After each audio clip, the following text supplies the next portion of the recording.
Hey everybody, my name is Spencer, and in this video sponsored by August Games, I'll be giving you a preview of the board game Backyard Chickens, designed by Don and Adrian Gilstrap. But first, I want to take a moment to once again beg for you to subscribe to the Lighten Up initiative.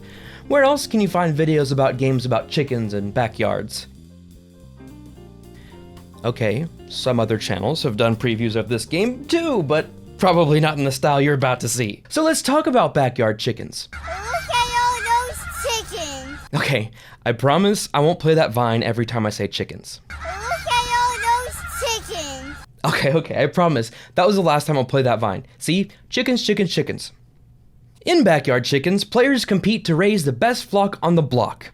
It's a deck building game, which means I'm automatically interested in it. I love deck building games. Now in this game, the mechanism is pretty standard. Everybody starts with the same basic deck of cards, in this case, water and scrap cards, the basics for chicken care as everyone knows. Throughout the game, you'll buy better cards to become a pro at raising chickens, meeting their every needs, including lawn ornaments. Players will earn points by keeping their chickens happy and selling their eggs. The game is over once someone reaches 10 points and they are declared winner winner chicken dinner. It is up to the winner if they will in fact have chicken for dinner. Just don't eat any of the chickens in this game. They taste like cardboard. Trust me, I know. In a bit more detail, Look at all those chickens. players start with 2 basic chickens. Each chicken has 4 possible states it can be in: happy, content, sad, or ran away. Can you imagine how terrible you must be for your chickens to just up and leave? They're worth negative points and they don't come back. How robust your chicken is and how happy they are and whether or not they are thirsty are what determine how many eggs they produce in the first phases of the round. Collect eggs.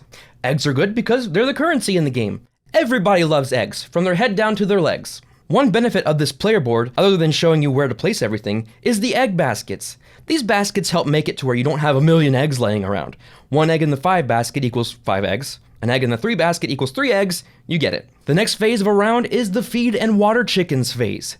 Each chicken has food and water requirements. As you might imagine, the chickens that produce more eggs and are worth more points need more food. If you don't have enough food cards in your hand to feed the chickens, whichever you can't feed will drop in their mood. Content and happy chickens become sad, and sad chickens run away. I mean, if nobody fed me, I'd probably run away. Then again, if you fed me yard scraps, I would also probably run away.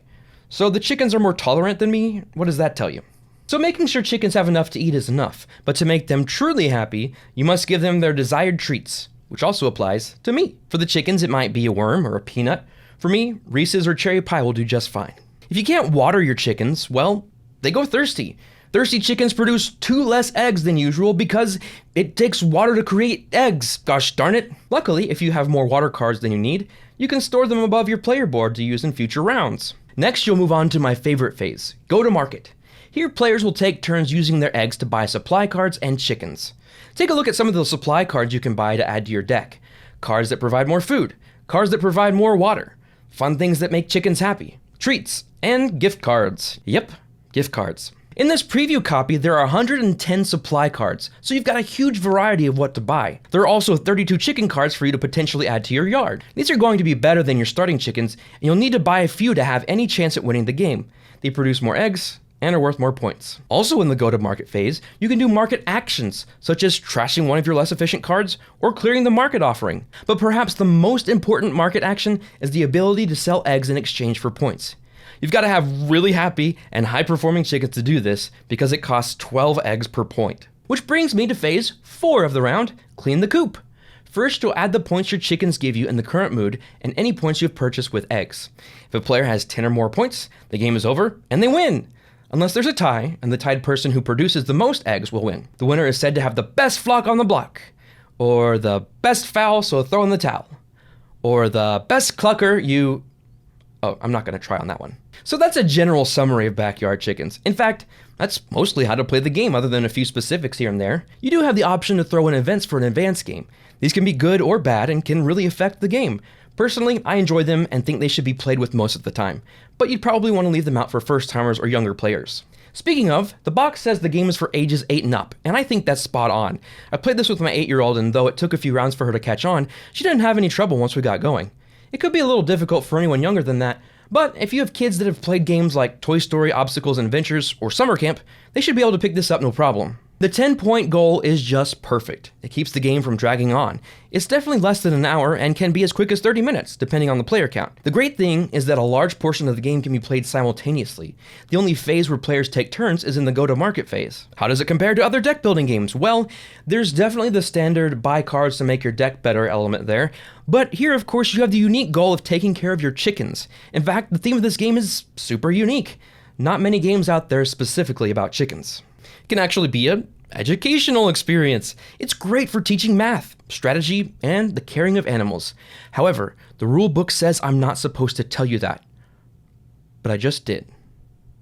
So I see this as being a game that could be played over and over again. With the number of cards available, it may take a few plays for you to see them all.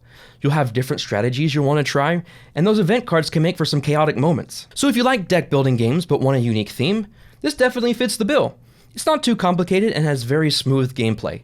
I imagine there will be a lot of gamers who will really enjoy Backyard Chickens. Well, it's time for me to fly the coop. Thanks so much for watching this video. I'll put a link to the Kickstarter page in the description of this video for you to find the campaign quickly. Also, while you're in the description, check out the various ways you can support the Lighten Up initiative and help keep this operation going. Until next time, don't take the board game hobby too seriously, just lighten up.